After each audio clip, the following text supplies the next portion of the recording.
On connaît l'histoire de Moïse, le Nil, les plaies d'Égypte, la mer Rouge fendue, les tables de la loi.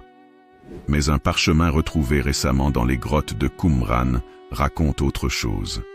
Une nuit, alors que le peuple dormait au pied du Sinaï, Moïse s'est aventuré seul, plus haut encore que là où Dieu lui parla. Là, il entra dans une faille de lumière, un lieu sans temps, ni sol, ni ciel. Il y rencontra des êtres faits d'ombre et d'or, qui ne se nommèrent pas. Ils lui parlèrent d'autres mondes, de cycles oubliés et de Loïs interdite.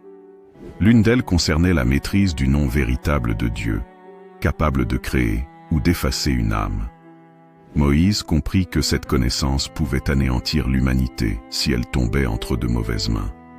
À son retour, ses cheveux étaient blanchis. Il cacha ce savoir. Les 2 premières tables, celles qu'il brisa, contenaient ses lois. Celles qu'il transmit ensuite au peuple furent expurgées. Le peuple n'était pas prêt.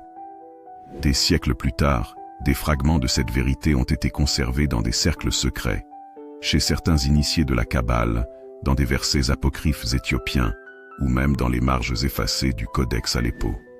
Et si ce que Moïse a laissé derrière lui était un avertissement plus qu'une révélation, un pacte silencieux entre l'homme et ce qu'il observe depuis l'obscurité. Mais au fond, pensez-vous que l'humanité aurait pu supporter toute la vérité